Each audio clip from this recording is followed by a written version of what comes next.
Olá pessoal, estamos aí de volta então para o nosso segundo módulo, né, do nosso curso, nosso treinamento em NR18, e vamos lá para mais conteúdos.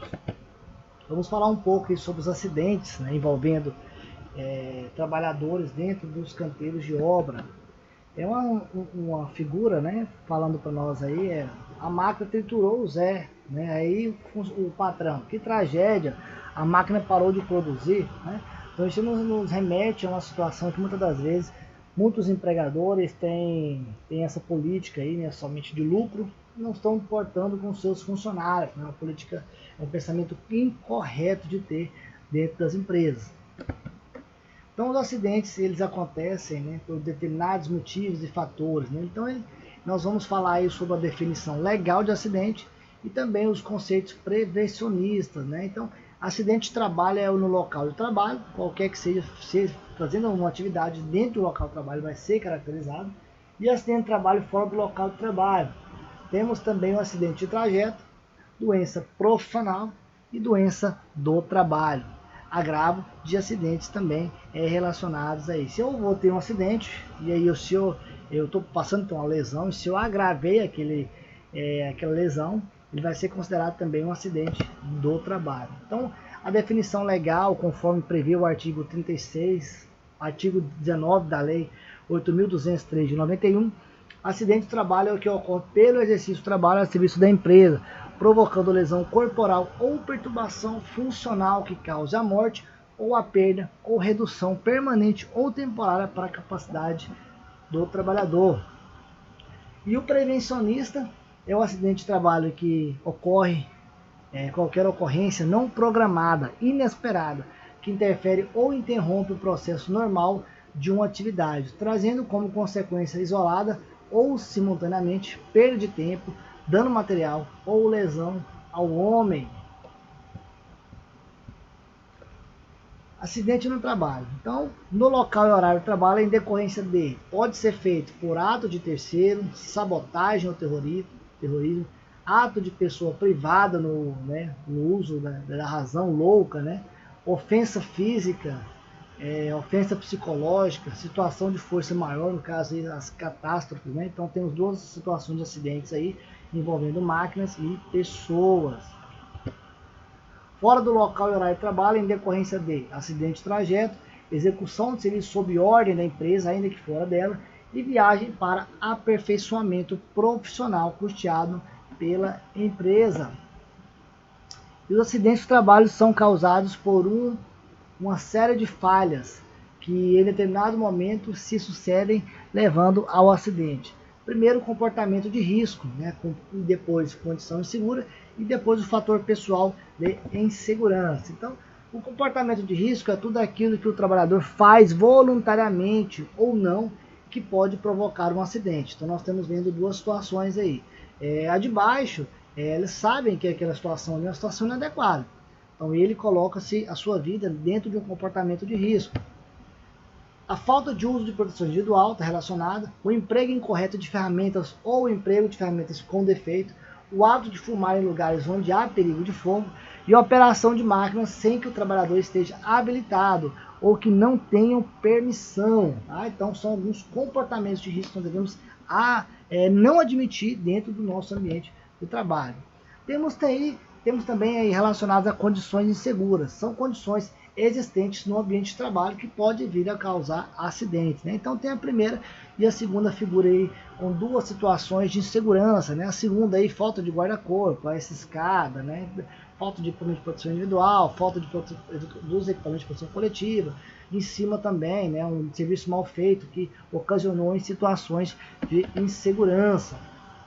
Temos aí falta de proteção em partes móveis a pontos de operação, equipamento de proteção com defeito, iluminação deficiente ou mal distribuída, falta de ordem e de limpeza, né? Então são situações dentro do ambiente de trabalho que vai nos ocasionar alguns acidentes. Temos também os fatores pessoal de insegurança, né? O que podemos chamar de problemas pessoais do indivíduo que, agindo sobre o trabalhador, pode vir a provocar acidentes, tais como problemas de saúde não tratados, conflitos familiares, alcoolismo, uso de substâncias tóxicas, e problemas diversos de ordem social e ou psicológica. Divide-se em dois grupos: erro inconsciente do acidentado, quando ele não sabe ou não percebe que está errado, relacionado também à distração, esquecimento e falta de conhecimento. E também falhas orgânicas do acidentado, que são desmaios, câimbras, ataque convulsivo. Falando um pouco aí sobre o acidente de trajeto, é importante observar que nos períodos destinados à refeição ou descanso, ou por ocasião da satisfação de outras necessidades fisiológicas no local de trabalho, e durante este, o empregado é considerado no exercício do trabalho. Equiparam-se a ele também o acidente de trajeto. Entende-se como o percurso do acidente da residência ou local de refeição para o trabalho, ou deste para aquele, independentemente do meio de locomoção, sem alteração ou interrupção por motivo pessoal do percurso habitualmente realizado pelo segurado, não havendo limite de prazo estipulado para que o segurado atinja o local de residência, refeição ou do trabalho. Deve ser observado o tempo necessário compatível com a distância percorrida e o meio de locomoção utilizado. Temos também a doença profissional.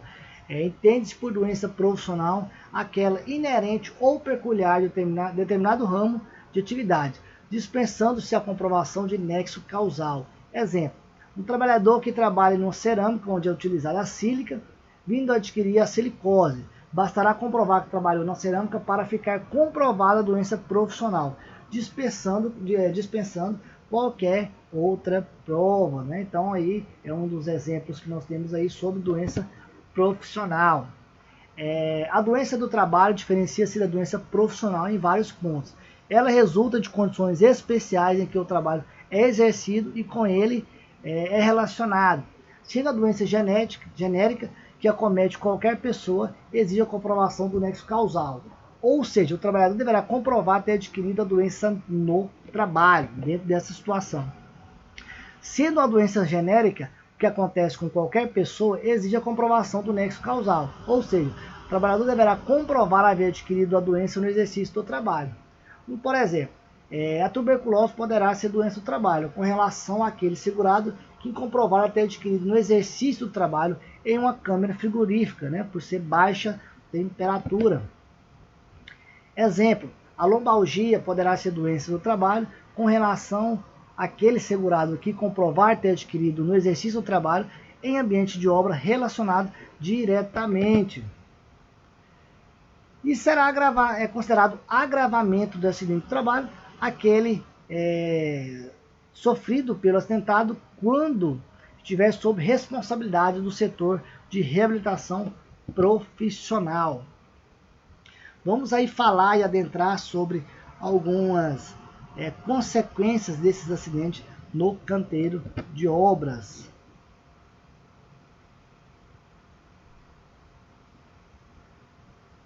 Fator físico. O acidente de trabalho pode trazer sérias consequências físicas ao acidentado, desde mais simples, no caso, fraturas, podendo acarretar uma incapacidade permanente, ou seja, uma incapacidade laboral definitiva, paralisia de parte do corpo, perda de visão, entre outros aí, né? Então, um acidente do trabalho ele ocasiona várias consequências para o trabalhador. Então, o mais certo é nós evitarmos seguir os procedimentos de segurança para não chegar ao extremo. Temos aí os fatores psicológicos, né? Quando da ocorrência de um acidente de trabalho, isso acarretará sérios problemas psicológicos para o acidentado, como por exemplo, baixa autoestima, complexo de inferioridade, entre outros. Fator material. Os prejuízos decorrentes do acidente de trabalho atingem a todos os segmentos da sociedade, tanto a empresa como o próprio trabalhador e sua família. Entrando um pouco aí sobre o tema de prevenção e combate a incêndio, porque toda obra, todo o ambiente de trabalho deve ter os sistemas de combate a incêndio, são os extintores, hidrantes. Então nós vamos então comentar alguns modelos aí, classes de incêndio. Então nós temos aí o classe A, que são determinados aí por aparelhos de papel, madeiras, né? Classe B, que relacionados são líquidos inflamáveis. A classe D, a classe C, são os equipamentos elétricos. E a classe D são os materiais combustíveis. A prevenção de combate a incêndio compreende os incêndios em corpo de fácil combustão, com prioridade de queimar em sua superfície a profundidade e deixam resíduos. Necessitam para sua extinção o efeito de resfriamento, ou água ou solução contenha em grande porcentagem. O exemplo aí são da classe A. Então, observação. Combustível sólido, madeira, papel, tecidos e fibras, né, são determinados aí pela classe A. A classe B são os incêndios de materiais inflamáveis, ou seja, produtos que queimam somente em superfície, não deixando resíduos como os líquidos petrolíferos e outros líquidos inflamáveis para sua extinção. Usa-se o sistema de abafamento, extintor de pó químico seco, né? Então, um exemplo aí são os combustíveis líquidos, óleo, graxa, tinta, verniz, gasolina, querosene e alguns outros aí. Temos aí o de classe C, compreende os incêndios em equipamentos elétricos que ofereçam risco ao operador, como motores, transformadores, quadros de distribuição, fios, etc. Exige-se para sua extinção em meio não condutor de energia elétrica, extintor de CO2, né? Equipamentos elétricos energizados, no caso, material energizado. Então, temos aí a classe D, chamada incêndios especiais. O combate é realizado através de agentes extintores especiais, que se fundem em contato com metal e produto combustível. Exemplos são os materiais pirofóricos, né? Titânio, zircônio, magnésio, alumínio, né? Então são os exemplos aí da classe D. Temos aí uma figura representando aí todos os nossos equipamentos para combate a incêndio, né? Os hidrantes, os extintores e os chuveiros automáticos, né? Os sprinklers, né? Que são instalados aí no teto das estruturas, edificações. E para a prevenção de combate a incêndio, o método de extinção visa retirar um ou mais dos componentes aí. Então, se eu dentro de um triângulo de fogo, eu tenho o oxigênio, o combustível e o calor, né? Então, se eu retirei o oxigênio do ambiente, não vai propagar um incêndio, né? Então, eu tenho oxigênio, combustível e calor, eu afastei o combustível do calor, eu não vou ter. Então, nós trabalhamos um combate a incêndio dessa forma, né? Para evitar o princípio de incêndio. Oxigênio, combustível e calor. Eu vou retirar o calor daquele local, uma fonte de ignição, para assim evitar um dano maior. Observação: a falta de qualquer um dos três componentes, o fogo não existirá. Então aí nós temos também classes, né? Papel, madeira. Você pode parar o nosso vídeo para fazer a consulta desse material que nós já havíamos falado. Isso aí é só uma tabelinha para fixação do conteúdo, né? Temos aí água pressurizada, olha ali uma figura representando. Nós devemos ficar mais ou menos 3 metros de distância do fogo, né? E aí você vai utilizar ali o seu extintor, no caso aí água pressurizada, é um exemplo. Vai observar o vento, né? Se ele está a favor ou contra, ele tem que estar a favor de você, no caso, quando o vento passar, jogando as chamas para outro local, e aí você vai descarregar todo o extintor de água ali, neste caso, a base do incêndio, sempre na base do incêndio e não nas chamas, né? Temos também aí o pó químico seco, né, que é atuante também na base do incêndio. Dióxido de carbono, tá? Também temos aí um quadro elétrico. Então temos um quadro elétrico aí, onde nós utilizamos um extintor de gás carbônico. Os hidrantes normalmente são localizados perto ou nos corredores e escadas de emergência e são chamados vulgarmente caixas de incêndio, por estarem nas paredes dentro das caixas vermelhas sinalizadas.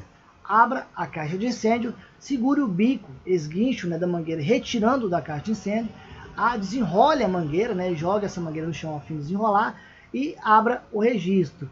E nunca dirija o jato para a rede elétrica se a mesa estiver ainda ligada. E aí, método de extinção do incêndio. Nós temos o resfriamento, né, que é o método mais utilizado.